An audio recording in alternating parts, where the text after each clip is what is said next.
Hello good morning friends, आपका स्वागत है आपके अपने YouTube channel Google current affairs में। दोस्तों आज 9 जुलाई 2020 की कुछ महत्वपूर्ण करंट अफेयर्स को पूरी डिटेल के साथ देखने वाले हैं। तो आइए वीडियो को शुरू करते हैं। उससे पहले जो भी हमारे वीडियो को पहली बार देख रहे हैं, लाइक कमेंट शेयर करना ना भूलें, साथ में चैनल को सब्सक्राइब कर बेल आइकन को भी प्रेस करना ना भूलें। तो आइए वीडियो को शुरू करते हैं। आज का पहला क्वेश्चन है, हाल ही में पेड़ लगाओ पर्यावरण बचाओ नामक अभियान की शुरुआत किस राज्य ने की है? इसका सही आंसर है ऑप्शन नंबर ए, दिल्ली। तो दिल्ली में प्रदूषण की समस्याओं से निपटने के लिए केजरीवाल सरकार ने 31 लाख पेड़ लगाने की तैयारी कर रही है। आगामी 10 जुलाई से 26 जुलाई तक चलने वाली पौधारोपण अभियान में पेड़ लगाने पर्यावरण बचाने का नाम दिया गया है, जो 31 लाख पेड़ लगाने की संभावना बताई गई है। इसमें से 20 लाख बड़े पौधे और 11 लाख छोटे पौधे और झाड़ियाँ लगाने की संभावनाएं बताई गई है।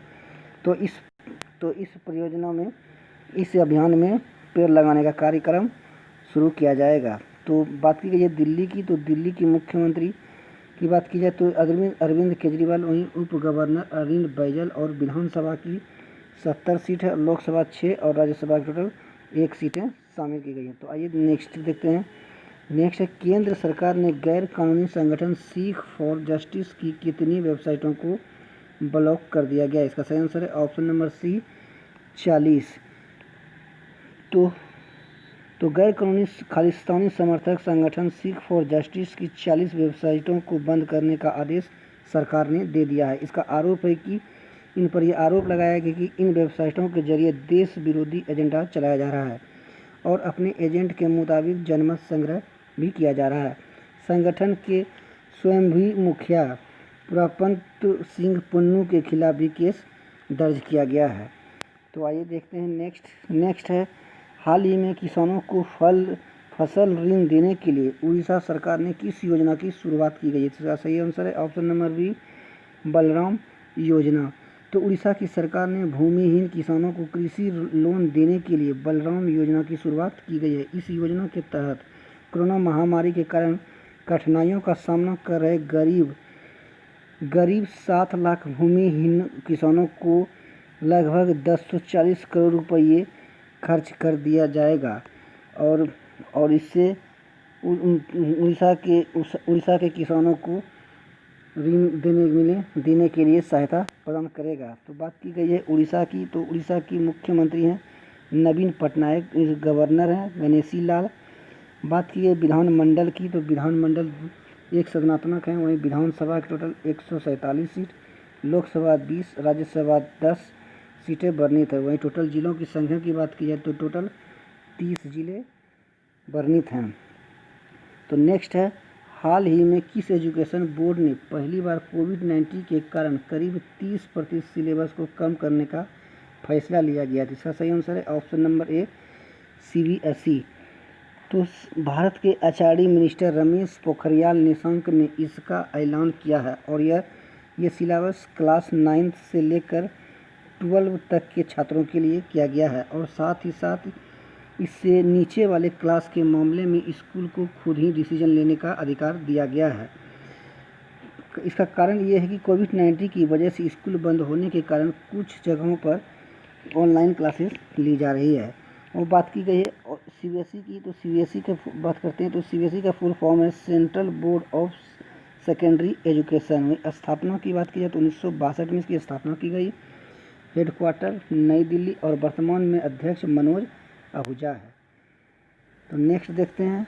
नेक्स्ट है किस देश में प्रवासी कोटा बिल का मसौदा पास हुआ जिससे 8 लाख भारतीयों को वहाँ से वापसी का खतरा आ गया? जिसका सही आंसर है ऑप्शन नंबर बी, कुवैत में। तो इस बिल के मुताबिक देश में भारतीयों की आबादी लगभग 15% से ज़्यादा नहीं होना चाहिए।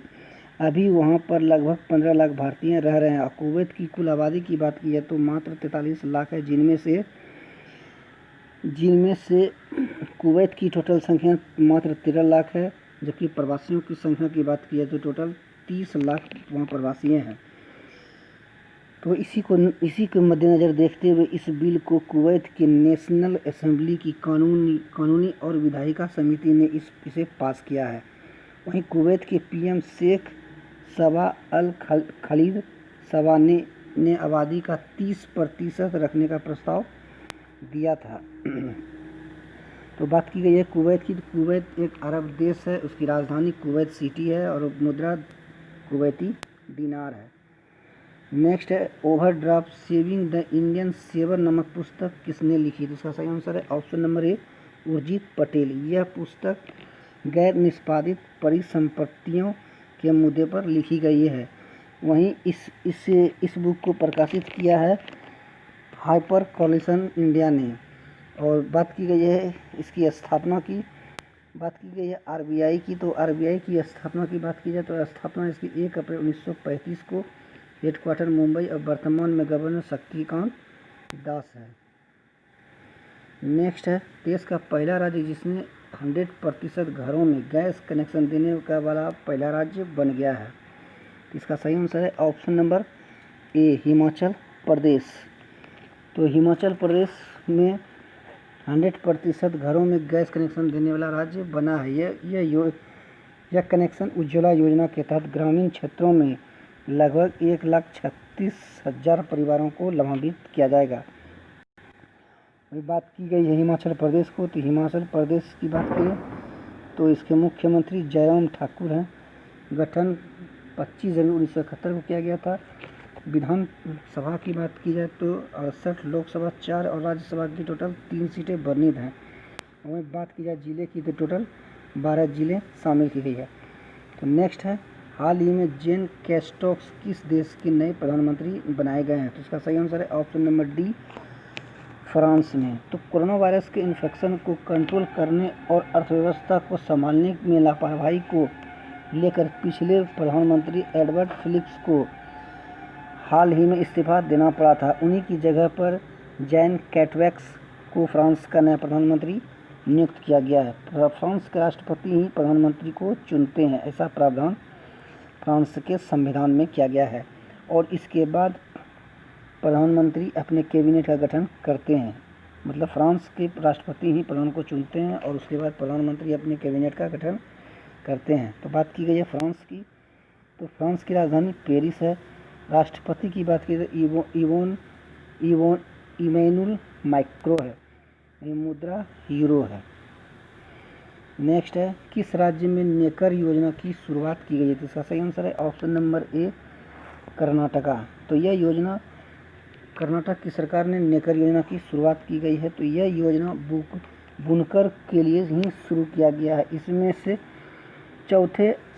चौथे अखिल भारतीय हथकरघा जनगणना 2019-20 में कर्नाटक राज्य ने 54,789 हथकरघा बुनकर की पंजीयन कराया था। इस योजना के तहत बुनकरों को 2,000 रुपये की सहायता उपलब्ध कराई जाएगी और इस योजना के तहत बुनकरों को साल में सिर्फ एक बार यह राशि दिया जाएगा। यानी इस पूरे साल में एक बार 2,000 रुपये का राशि बुनकरों को देने की प्रावधान किया गया इस योजना में, नेकर योजना में। अब बात की गई है कर्नाटक की। तो कर्नाटक के मुख्यमंत्री ईवीएस येदियुरप्पा, गवर्नर वाजुभाई वाला। विधानमंडल की बात की जाए तो यहाँ द्विसदनात्मक है। वहीं विधान परिषद की टोटल सीटें 75, विधानसभा के 225, लोकसभा 28, राज्यसभा 12 सीटें शामिल हैं।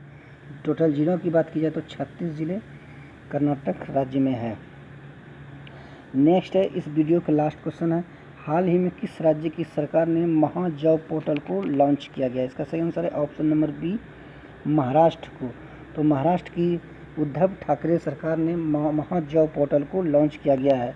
यह महाजॉब पोर्टल युवाओं को रोजगार देने के लिए महाराष्ट्र सरकार के द्वारा लॉन्च किया गया है। इस पोर्टल के तहत इंजीनियरिंग, लॉजिस्टिक, केमिकल समेत 17 क्षेत्रों का चयन किया गया है। इनमें से 950 व्यवसायों में इच्छुक उम्मीदवार नौकरी की तलाश करेगी और यह पोर्टल महाराष्ट्र के युवाओं पर ही लागू होगा, क्योंकि यह पोर्टल का लाभ लेने के लिए वहां पर महाराष्ट्र का डोमिसाइल यानी कि आवासीय दिखाना अनिवार्य है। तो बात की गई है महाराष्ट्र की। तो महाराष्ट्र की बात करते हैं तो इसके सीएम है उद्धव ठाकरे, वर्तमान में गवर्नर भगत सिंह कोश्यारी। इसके गठन की बात की जाए तो 1 मई 1960 को की गई थी। और विधानमंडल की बात की जाए तो ये विधानमंडल द्विसदनात्मक है। तो विधान परिषद की टोटल 78 सीट है। विधानसभा की बात की 288 विधान 278 सीटें शामिल की गई है। तो ये थे आज के टॉप 10 करंट अफेयर्स। कैसा लगा ज़रूर बताएं। और हाँ, अगर वीडियो अच्छा लगा तो वीडियो को प्लीज़ लाइक कमेंट शेयर करना ज़रूर भूलें। साथ में चैनल को सब्सक्राइब भी ज़रूर कर दें। तब तक के लिए धन्यवाद। आपका दिन शुभ हो।